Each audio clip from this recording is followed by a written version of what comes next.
Psychological fear has no concrete, immediate cause. There is no danger. There's nothing happening. It's always a fear of what might happen.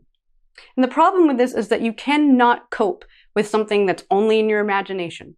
While in the actual moment, when you get this fight or flight response happening, it's going to give you the tools, the resources to be able to do whatever you need to do. But the problem is that when you're thinking about it ahead of time, you can't actually do anything. And so all of these hormones and all of this emotion and all of these physiological reactions are not going to get used. It's not useful. And even if you don't go into full fight or flight, if you're not really in a fear state, you're just in an anxiety state. And so this is why a lot of times people, when they actually have something happen that they had been anticipating and being afraid of, they say, oh, well, it wasn't really as bad as I expected. A really good example of this is if you're like me and you really, really hate getting your blood taken at the doctor.